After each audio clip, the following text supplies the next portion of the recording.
Olá, eu sou a aluna Mariana, do curso de Engenharia Agroindustrial Agroquímica da Universidade Federal do Rio Grande. Eu vou falar para vocês um pouco sobre o método de Pint, ou método ponto de estrangulamento CHE, e as curvas compostas, conteúdo da disciplina de Processos Agroquímicos 2.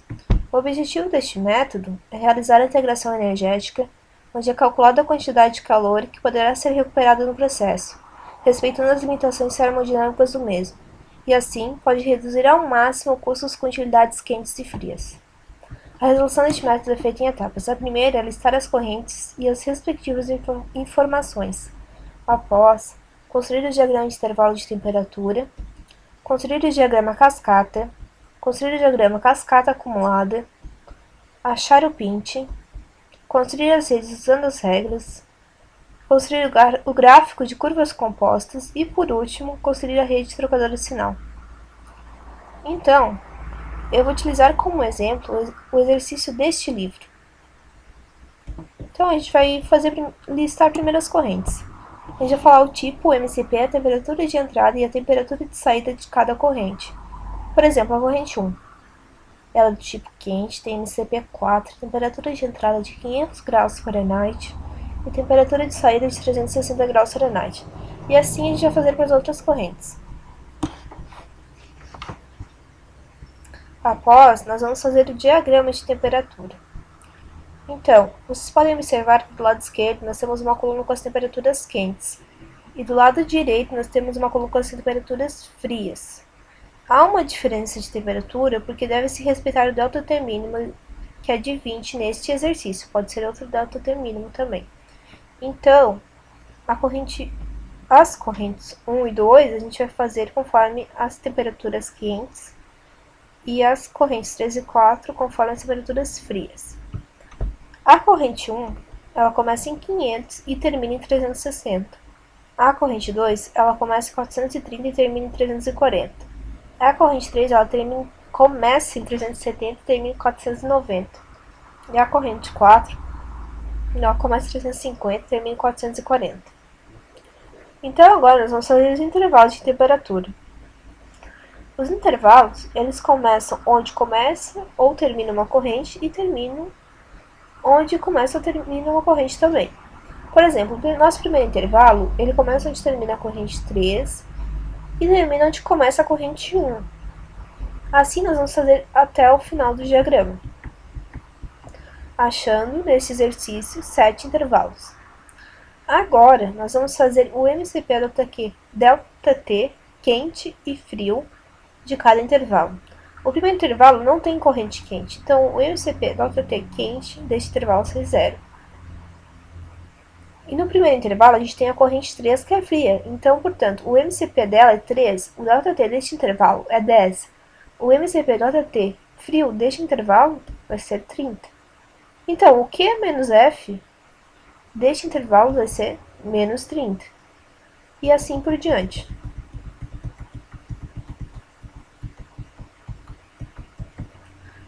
Agora, a gente vai fazer a cascata. A cascata é o acumulado de energia em cada intervalo.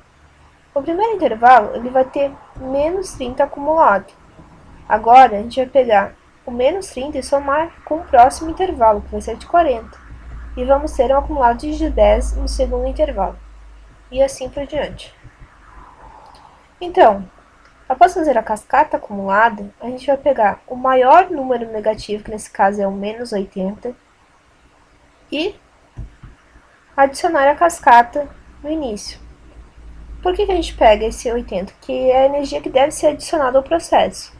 Então, a gente vai pegar o 80, somar com menos 30 do que menos F, e vamos ter um acumulado no primeiro intervalo de 50. Vamos pegar os 50, somar com o Q menos F do segundo intervalo, que é 40, e ter um acumulado de 90.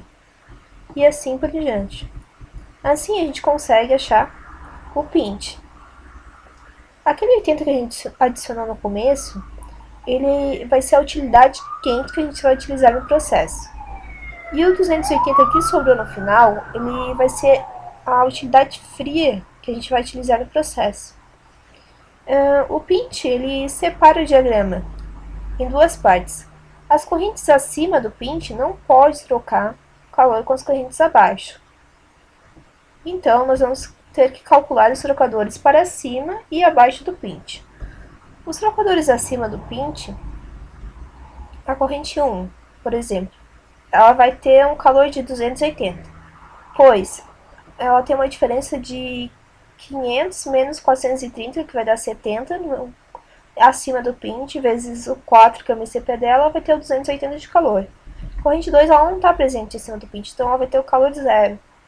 A corrente 3, ela vai de 490 a 410, vezes o MCP3 dela vai ter um calor de 240, e a corrente 4 vai ter um calor de 120.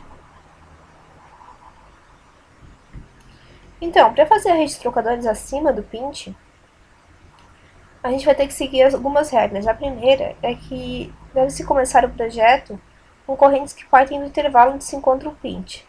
A segunda regra é que devemos combinar correntes cujo MCP quente é menor ou igual ao MCP frio.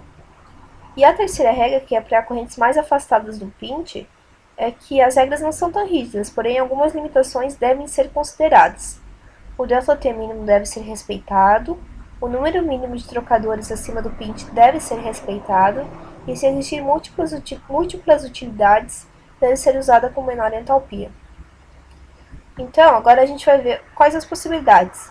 Pela regra 1, a gente tem duas opções, a 1 trocando com a 3 e a 1 trocando com a 4. Porém, pela regra 2, a gente só tem a opção da 1 trocando com a 4.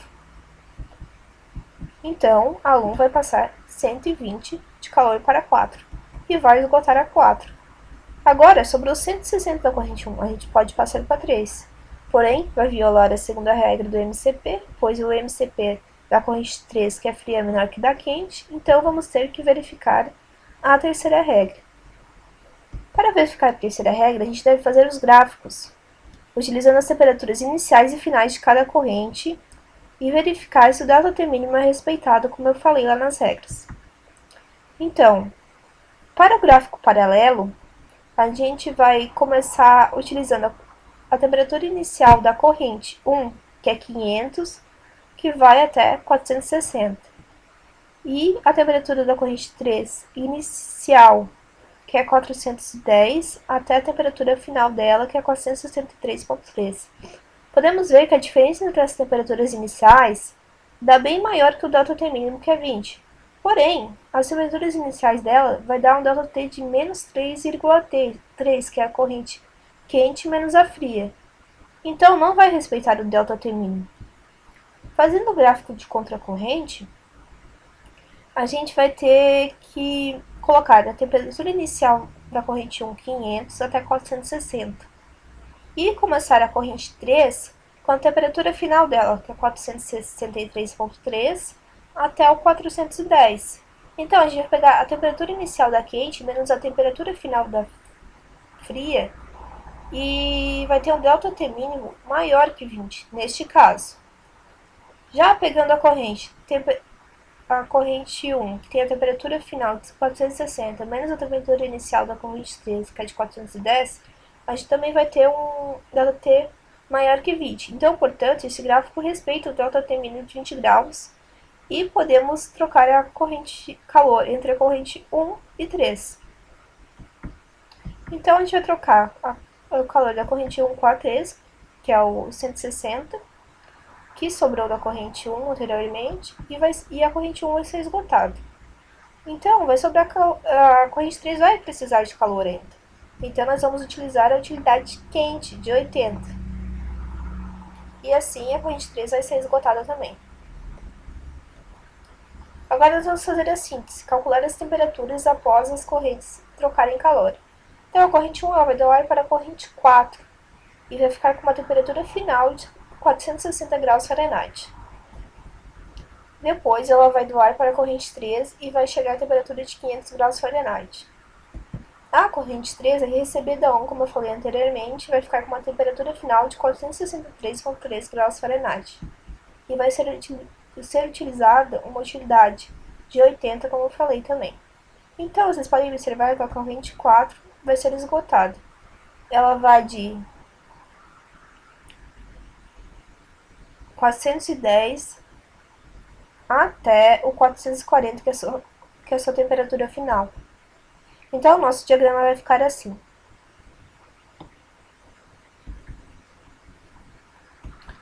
Tá, agora nós vamos calcular os trocadores abaixo do pint. Abaixo do pint, a corrente 1 vai ter calor de 280, a corrente 2 de 360, a corrente 3 de 120 e a corrente 4 de 240. Então, há regras também para os trocadores abaixo do pint. A primeira regra é que deve-se começar o projeto com correntes que partem do intervalo onde se encontra o pint. A segunda, que o projeto que é para correntes próximas ao pint, é combinar correntes cujo MCP quente é maior ou igual que MCP frio. Se essa regra não puder ser realizada, é dividir uma das correntes em duas partes de forma a reduzir o MCP da mesma. A regra 3 ela é um projeto para correntes afastadas do pint. Então, neste caso, as regras não são tão rígidas, porém algumas limitações devem ser consideradas. O ΔT mínimo deve ser respeitado, o número de mínimo de trocadores acima do pint deve ser respeitado. Se existirem múltiplas utilidades, devem ser usadas como na entalpia. Então, aqui estão as correntes abaixo do pint. Na primeira regra, há 4 opções. A1 trocando com A4, A1 trocando com A3, A2 trocando com A4 e A2 trocando com A3. Pela segunda regra, também há as 4 opções. Então, vamos ter que utilizar a terceira regra. Utilizando a terceira regra, o ΔT mínimo só foi respeitado com a troca de calor entre a corrente 2 e 4. Aqui está o gráfico paralelo. E aqui o contracorrente. Vocês podem observar que o ΔT mínimo foi respeitado nos dois gráficos. Então, a gente vai trocar 240 de calor da 2 com a 4. E assim, vamos esgotar a corrente 4. A gente pode trocar a corrente 2 com a 3, porém, a corrente 2 ela está a uma temperatura menor do que a corrente 3, então não vai poder doar calor para a corrente 3. Então, não vamos poder trocar. Então, assim, a gente troca a corrente 1 com a 3, passando de 120 de calor da 1 para a 3, esgotando a 3. Assim, a corrente 1 e 2 vão precisar doar calor para chegar à sua temperatura final. Então, nós vamos utilizar duas utilidades frias, uma de 160 na corrente 1 e outra de 120 na corrente 2. Aqui está o diagrama com todos os trocadores e as utilidades. Então, a nossa rede de trocadores final vai ser esta.